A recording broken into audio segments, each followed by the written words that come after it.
Hello, and welcome to the SMU Video Archive series. In this series, we interview members of the SMU community who can provide insight into the history of SMU, especially from the perspective of their time at the university. I'm Neill McFarland, and today we have with us Victor Furnish. Vic, it's personally a very real pleasure for me to have this opportunity to chat with you. We have been long-time colleagues in the Perkins School of Theology. Both of us came, I believe, back in the 50s, I in 54, and if I remember correctly, you in 59. Exactly. We were both brought here by Merriman Cunningham. And may I just ask you at the outset what that man meant to us and to the Perkins School of Theology and to the university? Well, Merriman meant everything to me personally. I was absolutely a greenhorn. I came here straight from my graduate work at Yale.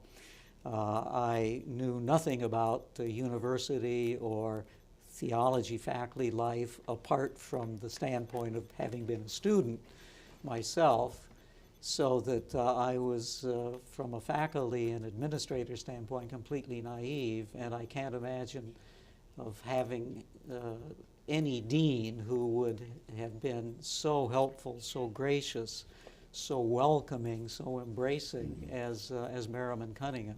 He was a wonderfully warm human being, and made me feel even from before my appointment to the faculty, he made me feel like I was somebody other than just a peon, a student. How did he make contact with you to begin with? He called me in New Haven. I was at Yale in New Haven, and sometime in the fall of 1958, I had this telephone call from out of the blue. He had heard about me from one faculty member here at SMU, David Shipley, yes, who was at that time teaching theology on the theology faculty. He had been one of my own professors at Garrett in Evanston, where I had done my theological degree.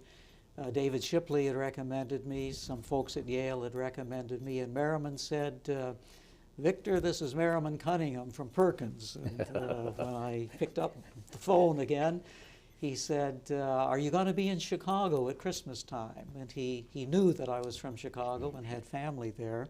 And I said, yes. And he said, well, I'm going to be there at a meeting right after Christmas. And he said, I'd like to meet you. I was on the job market, and so I said, by all means. And he said, well, you know Chicago. He said, I'm going to be at such and such a hotel. Where shall we meet? Suggest someplace downtown. So I said, well, how about the Palmer House Hotel? That was a place on State Street that I knew well. And so we met for breakfast in January. This must have been a '59. A blistery cold day, absolutely horrible day, as you can imagine. I think I was meeting him at 7 in the morning or something. And came and we sat down for breakfast, and the gentleman, the waiter, came up to serve us our coffee, and he asked, gentlemen, would you like some coffee, as they do before breakfast? I'll never forget Merriman's remark, and it was typical of Merriman. It kind of broke the ice, both literally and figuratively. And he said, sir, he said, I wish you would have just two pitchers of that coffee and pour one over each hand, he said. I am frozen. That was my introduction to Merriman Cunningham. Well, it was a very typical one, I think, in many respects, because you couldn't anticipate precisely how he was going to proceed. It took the fear out of the interview, and the result was I was invited down to SMU for a formal interview with the faculty sometime, I think probably later in that month, January, February of '59, and that was the beginning of my contact with SMU. My first time in Texas, as a matter of fact. First time in Texas. Well, I won't ask you whether you have any regrets about coming to Texas, but well, thank you for those comments about Merriman. He was one of my favorite people, and I think the atmosphere, the collegial atmosphere that he promoted And in the school. intellectual Yeah. excitement, I think, I Right. mean, what I experienced when I came for my interview, and I knew essentially nobody here, David Shipley and Yeah. maybe one or two others, but the intellectual excitement that I experienced meeting Albert Outler, I remember interviews with him, Schubert Ogden, John Deschner, Van Harvey. I forget whether you were here, I mean, on the campus at the moment, but I certainly remember meeting you subsequently. And I think I was here maybe 3 or 4 days, exhausting interview process Right. in those days, as you remember. And, but I was absolutely exhilarated by it. I mean, looking back now, I should have been scared to death because I couldn't compete in this company. But at the time, I was absolutely exhilarated, and I went back to New Haven thinking if I could get a job at that place, I would go in a minute. Well, you might have felt at that point that you were inadequate for the position, but you proved yourself otherwise as time went on. And you were among the relatively few people who were designated as a university distinguished professor. Is that the That's the title? That's the name, University Distinguished Professor. And who were the others? You were in the initial group, were you not? Yeah, the trustees of the university in late 82, I guess, or early 83, set up this category of University Distinguished Professor. They authorized that 10 persons, as many as 10 professors from the university could be appointed to this. These were set up in order to have appointments for people who, in the view of the administrators of the university, deserved endowed chairs, but for whom there were no endowed chairs available. And that was the point of this. They were to carry the title and a small stipend to be paid annually from the provost's office. And there were initially just 7 appointed. This was in 1983. Hans Hillebrand, who was provost at the time, I think was the guiding force behind this. And the others, there were 2 of us from the School of Theology, Schubert Ogden and myself.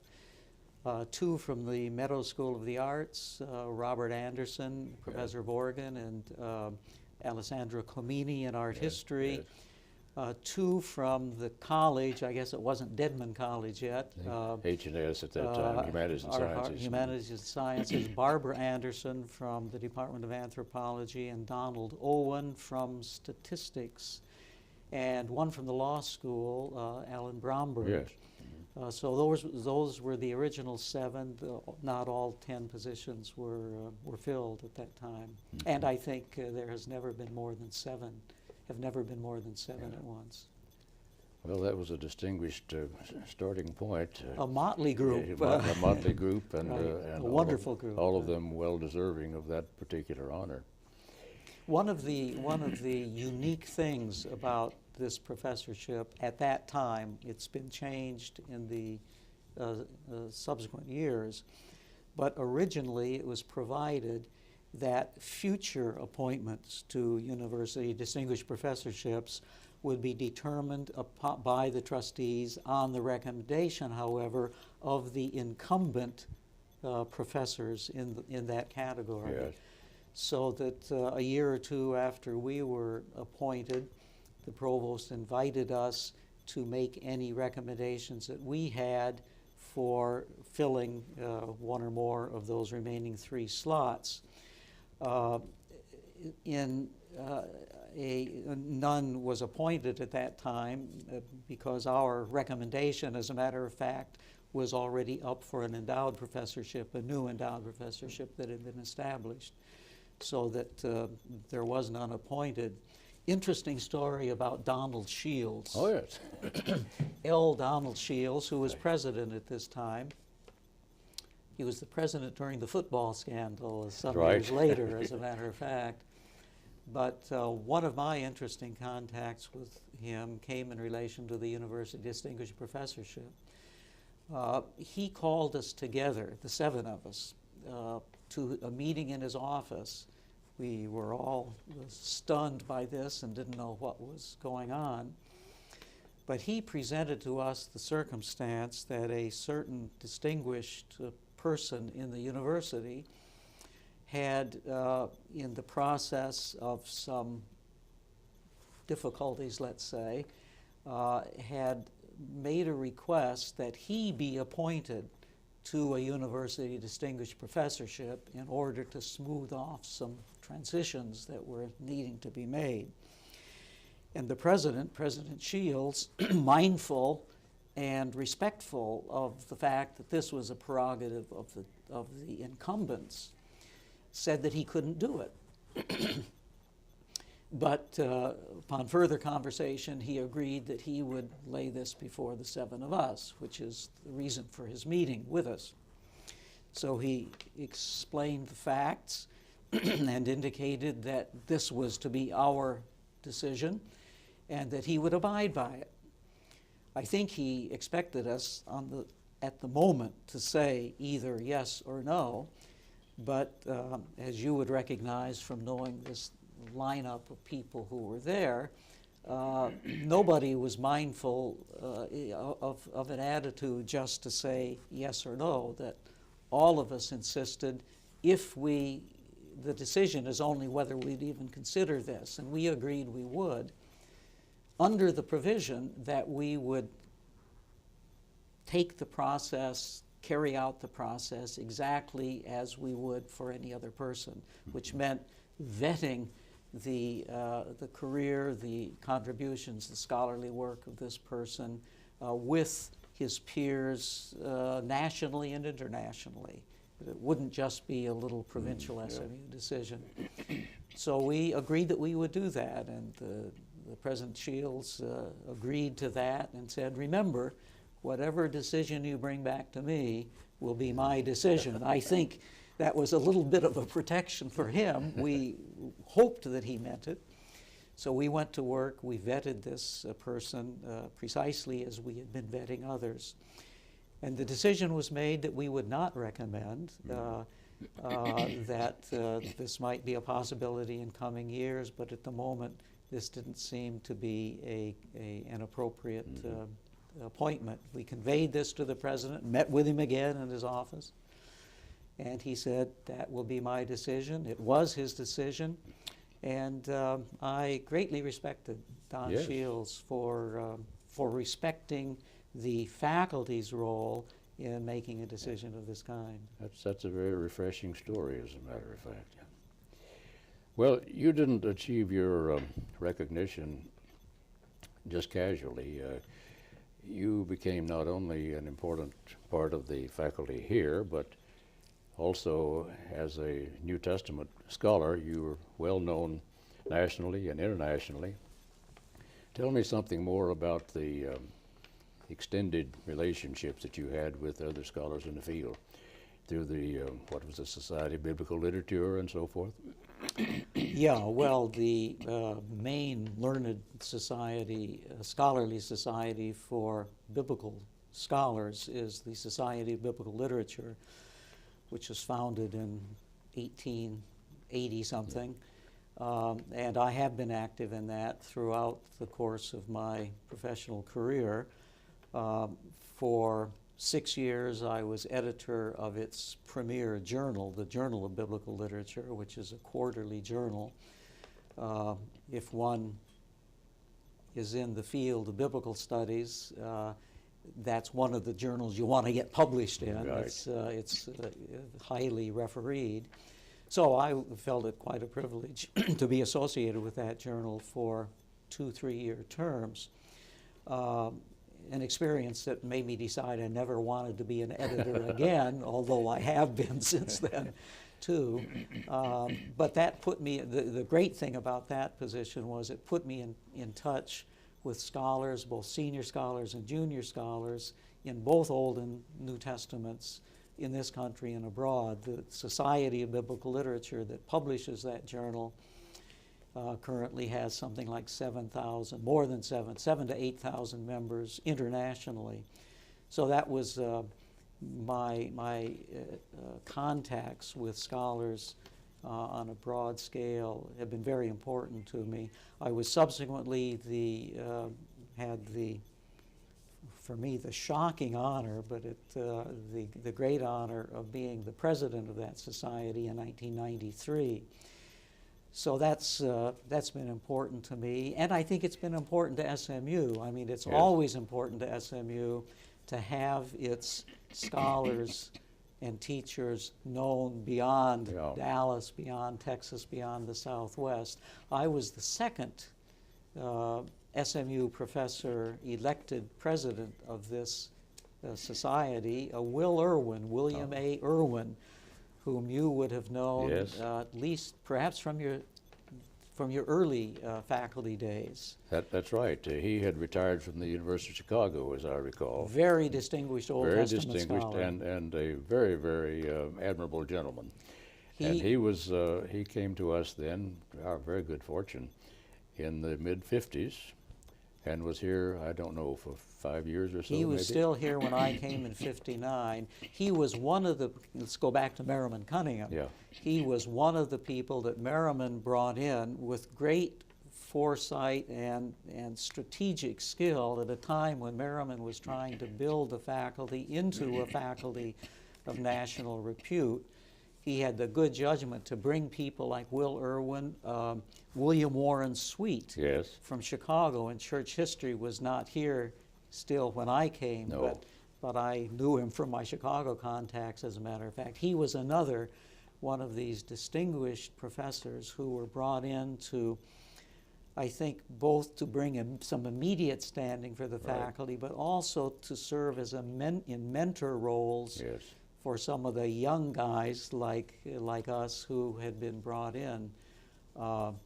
But Will Irwin, during the time that he was a professor here, I think in '57 or '58, was also president of the Society of Biblical Literature. While he was here. While he was here, yes. Well, so that was an added distinction to our school. Yes. Listen, let me tell you another story about Merriman. That is, in case we don't get back to him again. And this is a story that Merriman told me, not while I was here and he was dean, but years later. This must have been in the '70s, or it was in the '80s actually, when I was serving on a national committee of another organization with Merriman, and we had a chance to renew our friendship. And as he was reminiscing about SMU, and this may be a story that's not otherwise very well known. It was a story about Levi Olin, who was a distinguished senior rabbi of Temple Emmanuel in Dallas for many years, and still when I came. And for many years also he taught a course in Judaism at the Perkins School of Theology. This was under Merriman's deanship and still continuing after that. But there grew up some dissatisfaction, apparently, in conservative Methodist circles in Dallas and among churches and some conservative clergy, that there was a Jew, as they put it, teaching at Perkins, and Methodist money going to pay a Jewish rabbi to teach our Methodist boys, mainly boys at that time, his students. Well, this word came to Merriman, and Merriman was not one to suffer fools gladly. No, he certainly wasn't. And he was not one to back down either in situations like that. And so, this is Merriman's story to me. He said as soon as he heard about these complaints, he got on the phone to Levi Olin. And he said, Levi, he said, how much are we paying you for teaching this course in Judaism?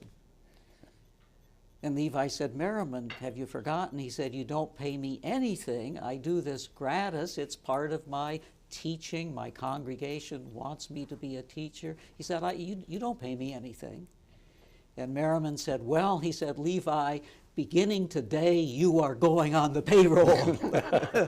Merriman didn't want to be seen in any respect as retreating from the kind of academic freedom and integrity that he had been responsible for.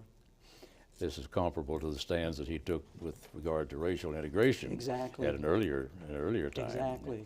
He was absolutely stalwart in the positions that he took. Yeah. And this was I mean, Perkins in those days, certainly in the 50s, 60s, on for many years, was, from my standpoint, an area of intellectual ferment and vigor that, in fact, was influential and an important part of the whole university. And I think it was looked to by other parts of the university as kind of a pace setter. And Merriman, again, was the person responsible for that. He certainly was, yes. Well, while you're reminiscing there about Merriman, what other faculty members, faculty colleagues come to mind from those earlier days that you especially respected and had an impact upon your own development? Well, the names that immediately come to mind are those of Schubert Ogden, Van Harvey, John Deschner, all of whom were a little older than I, but all of whom were in the group of new, young, hopefully promising, and as it turned out, at least in the other cases, I won't speak for myself, hopefully promising people whom Merriman had brought in the 50s. They not only were promising, they delivered. They delivered big time. Right. And my relationships with the three of those people, Schubert Ogden, Van Harvey, and John Deschner, continued. Van Harvey left the faculty after some years, but they certainly contributed immensely to my own education. I mean, I felt that what my PhD signified was that I was now ready to start learning. Mm-hmm. And my learning really went on at Perkins, with apologies to my students, but they helped to teach me too. That's the story for all of us, I think. These were Bill Farmer, perhaps should be mentioned here. Bill was in New Testament, William Reuben Farmer. Yes. Recently deceased. Recently deceased. Mm-hmm. Bill also was, well, actually he was a decade older than I. We came at the same time when all three positions in our field of New Testament were open.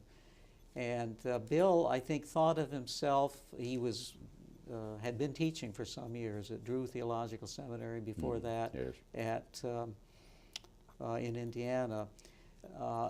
He thought of himself, I think, originally as kind of my mentor. He was a very gracious person. As it turned out, and we were colleagues for many years, not an easy person to be a colleague of. He had great passions for civil rights and did important things both locally and beyond in that regard in the community. He had great passions for his scholarship and doggedly pursued his ideas when most of the scholarly world thought they were not panning out correctly. But he certainly was a big factor and helped to put Perkins on the map in a scholarly sense, even though he was regarded as rather eccentric by many of his colleagues in his field. The two senior people who had just retired in New Testament when I came, had been your teachers at Perkins. Or perhaps you weren't at Perkins. You weren't at Perkins. I was, yes. Wesley Davis. Wesley Davis was one of my teachers. And Fred Gailey. Yes.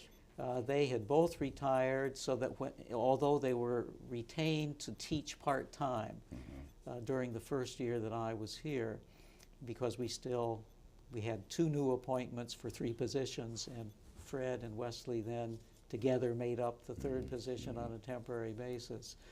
So along with the young guys, no women on the faculty at that time, like Schubert and Van, there were then these senior people. We've spoken of Will Irwin, but Fred Gailey, a Renaissance man. Yes, he was. In every respect, a wonderful human being.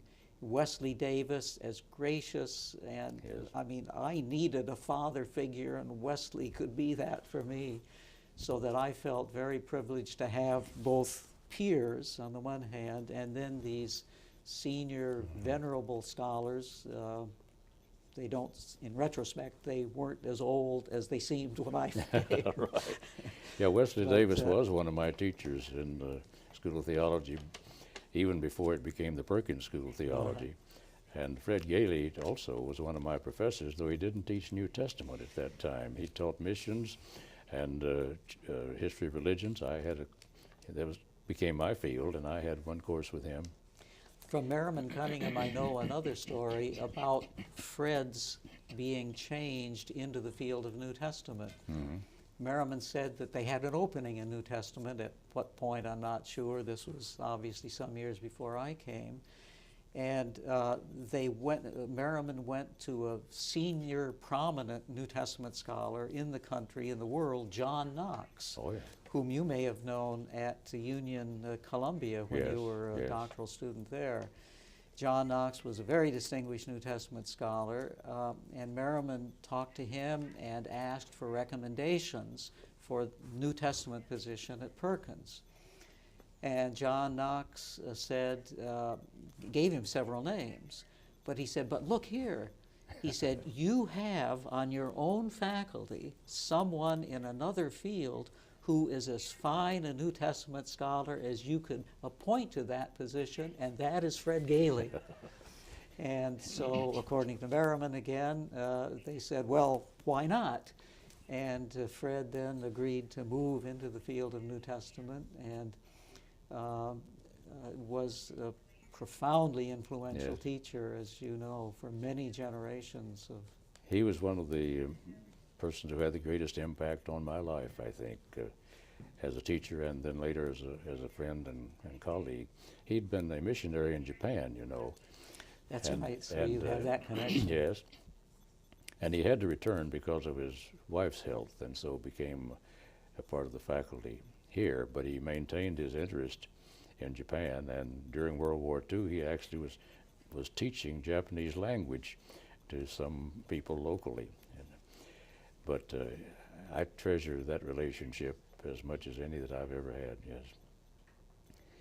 Well, on a little different tack here, did you marry an SMU alumna?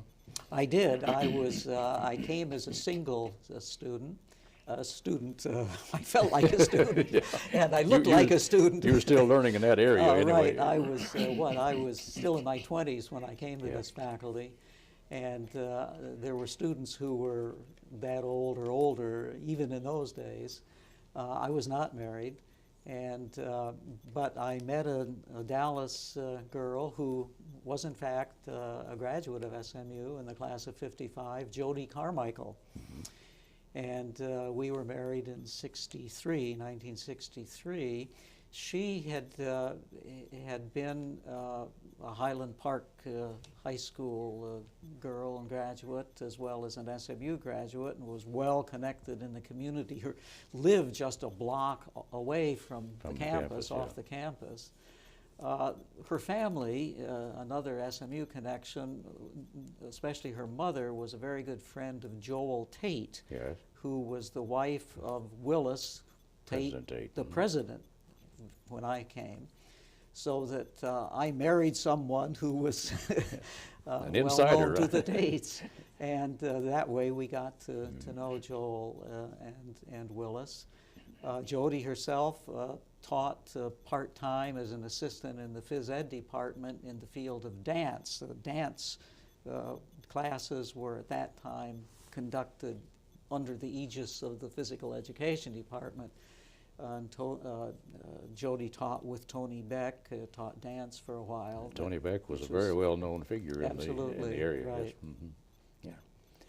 Well, that's a very interesting development.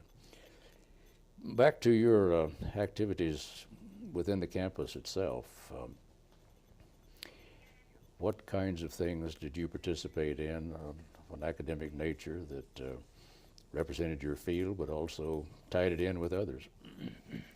Yeah, you know, one of the exciting things for me coming to SMU was that I wanted to be part of a university. I didn't want to just be, in a narrow way, a member of a theological faculty. I had gone to a seminary for my own theological work that was a so-called freestanding theological school that was not an official part, at least, of a university, Garrett Seminary, which was on the Northwestern campus, yes, which was an advantage, but it was not a school of Northwestern. My experience at Yale opened up the whole vast world of university learning, yeah, and that was important for me. And so I was excited to be coming to Perkins, which was gaining a reputation as an up-and-coming school, but I was also excited that it was part of a university. And one of the people here on the campus at that time, whom we've not mentioned, was Claude Evans, yes, who was the university chaplain. He had come, I think, just a few years before I had. And Claude was like Merriman Cunningham. I think of them almost together. I think he had some of the same kind of energy and intellectual vigor and interested in colleagueship and collegiality that were hallmarks of Merriman. kind of a free thinker too. A free thinker too, and willing to stand up and speak his mind and support it. Civil rights movement, again, he was involved in. One of the things he was interested in was getting theology faculty people integrated into the university and vice versa. He didn't want us to be in a ghetto down at the south end of the campus. And so through his sponsorship, there were some, I remember, initial breakfast meetings which integrated people from all over the campus. I remember Pascal Covici from the English department, whom I came to be a friend of until his unfortunate death a few years ago. But I remember that Pascal Covici was a member of this group, and others from around the university. Another event, another project that I was involved in was when Hans Hillebrand was the provost, and he too was encouraging the establishment of some intellectual and scholarly centers and institutes kind of thing. I think influenced from his knowledge of the German university situation, where you have special institutes for this kind of research, that kind of research.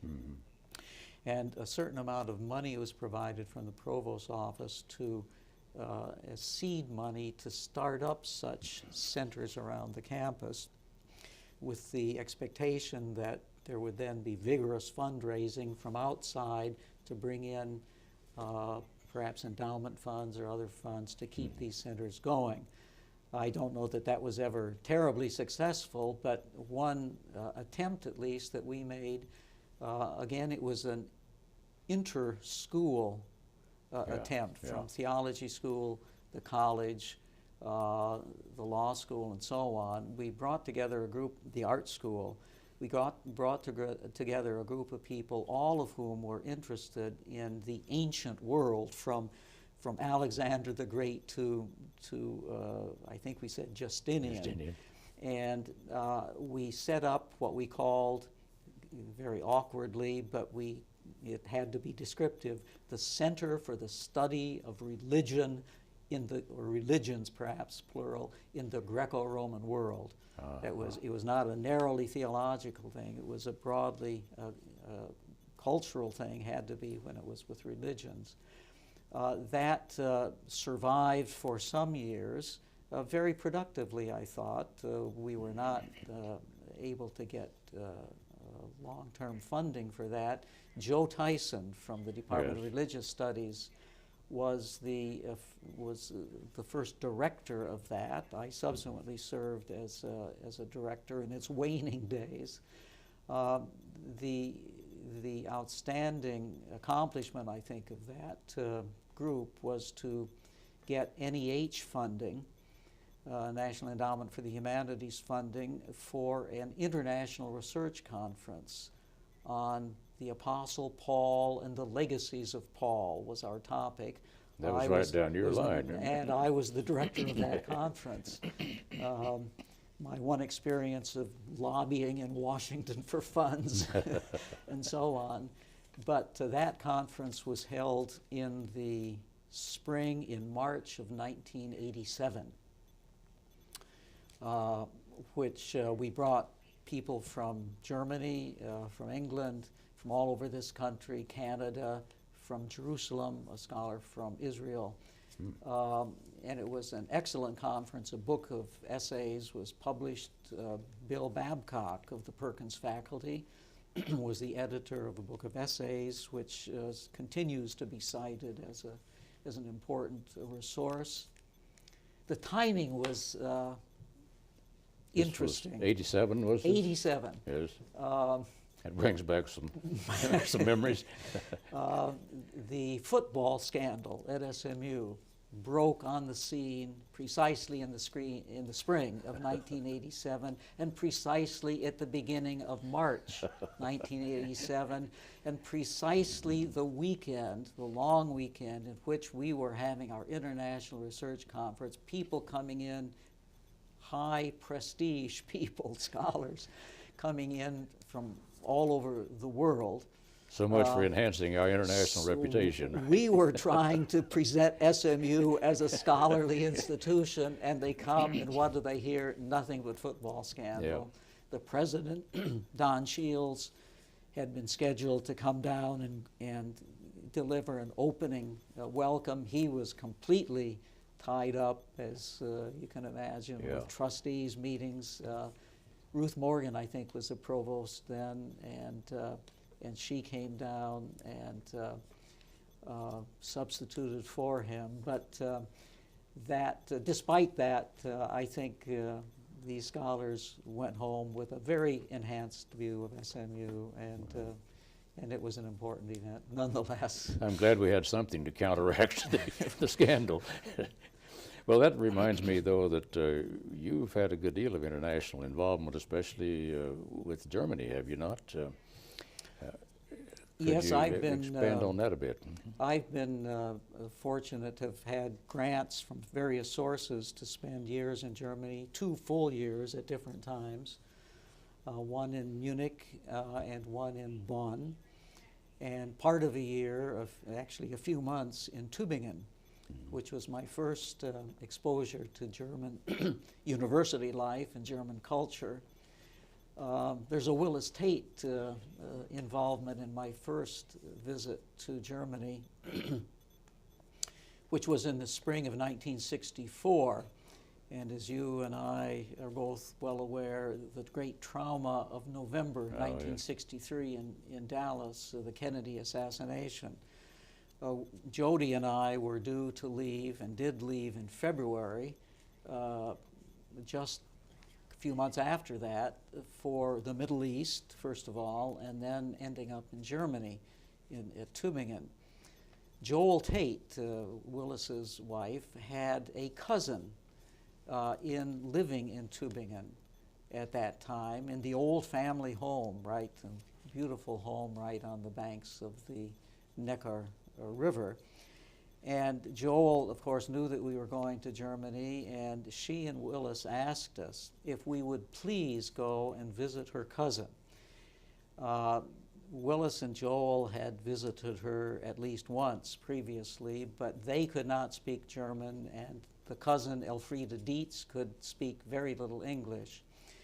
And Willis and Joel were very anxious that Elfriede Dietz be informed and made aware of the fact that not everybody in Dallas was like she was hearing, perhaps, given this horrendous event of November 22nd, 1963. So we agreed that we would look up Elfriede Dietz, which we did, spent a long Sunday afternoon, as I recall, at coffee in her home, and tried to be ambassadors for SMU in Dallas with a Tate cousin in Germany. Subsequently, I spent in '87, again in '87, in January of '87, I was a guest of the Protestant theological faculty at the University of Münster, and did some seminars and so on at that faculty, but was also there to help to arrange with various officers of the University of Münster at their invitation to set up a sister university relationship between University of Münster and SMU. And that was done. There have been some exchanges already, had been, with the law schools of the two faculties, two universities. I was representing some theological school contacts. Subsequently, there was at least one theology student from Münster. So that I regarded that as a very important university function. I was not working for the theology school in that visit, but for those 3 weeks, again, it's one of the memorable events of my own life. I had never been introduced to such high levels of German university administration before. A reception for me by the rector of the university and so on. Yeah, that's pretty flattering. Well, I had to keep on my toes in speaking German. Professor Grossfeld, is that his name? Bernhard Grossfeld, yes. He was from Münster, was he not? He was a law professor at Münster, has several times been a visiting professor in our law school, was very gracious host to me when I was in Münster. Well, both he and his wife made a very fine relationship with SMU people. Yes. I think it's an important kind of relationships to have. And one of the things that's been exciting to me about being on a university faculty, not just on a theological faculty. Yeah. Your mention of representing Dallas after the assassination reminds me that I was in Japan at the time of the assassination and was there for the remainder of that academic year. And I had some interesting experiences also in trying to explain what in the world had gone on here in Dallas. And characteristically, throughout that entire year, as I met people and told them I was from Dallas, they would raise their hand, Kennedy, they say.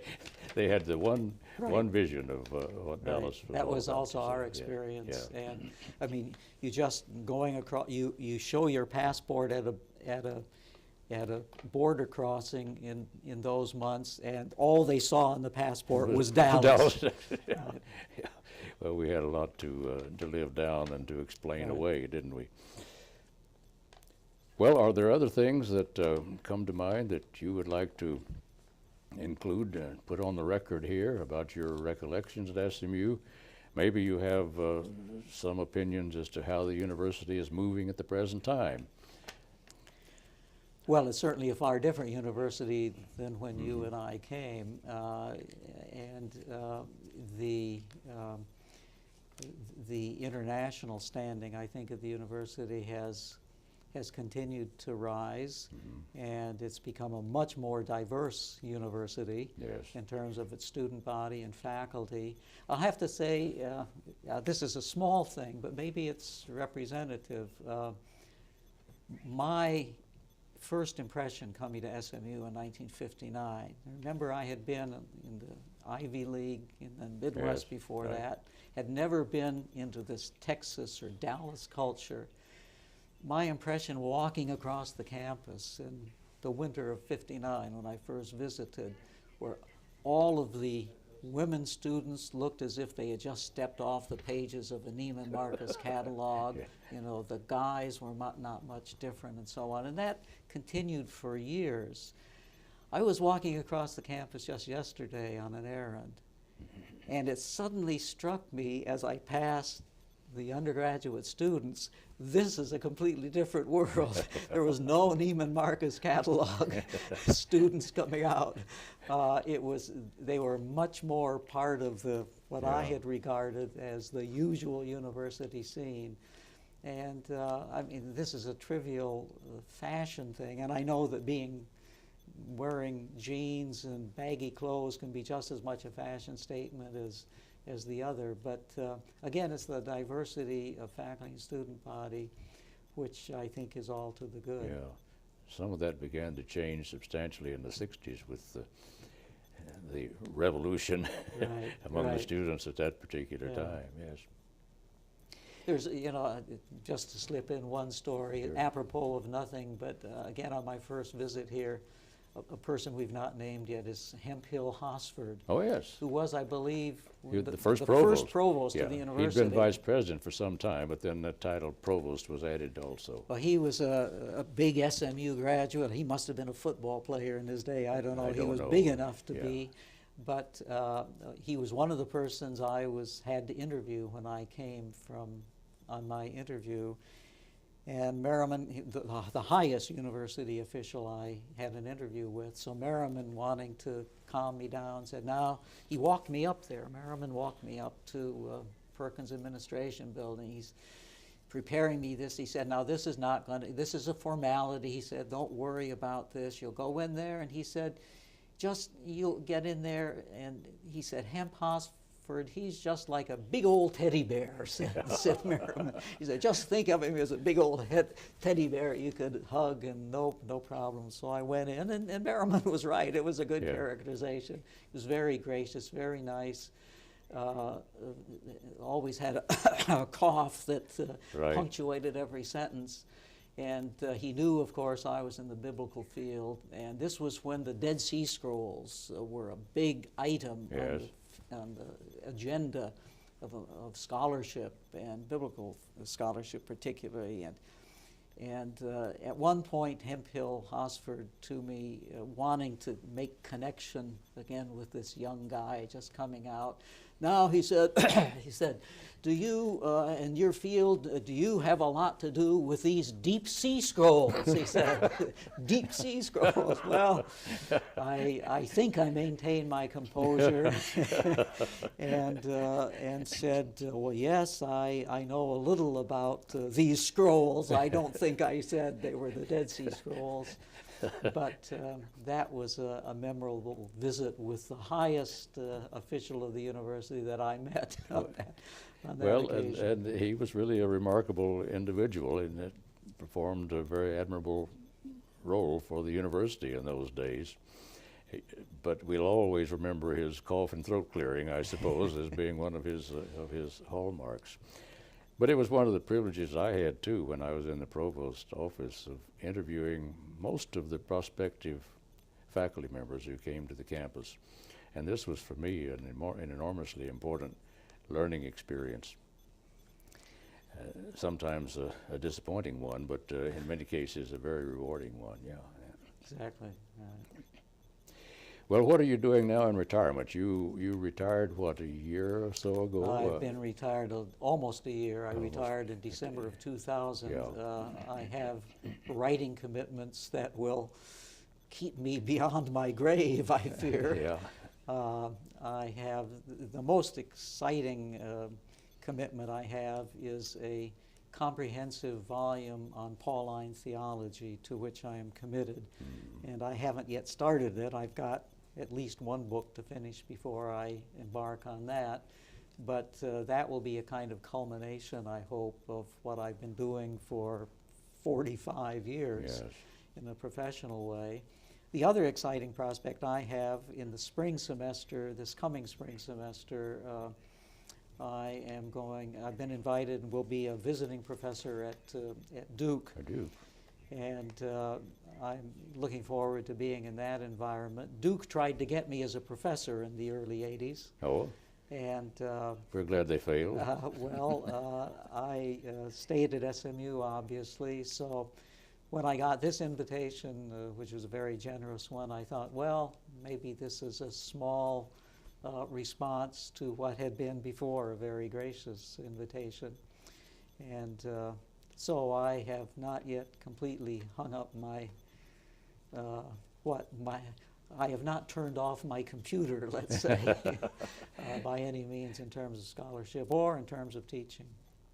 Well, I had not expected that you would, and I know you would not say this of yourself, but let me say it for you. You're as well known and renowned as any Pauline scholar in the entire world. Well, And you're too kind. We are grateful for the privilege we've had through these years of having you on this campus.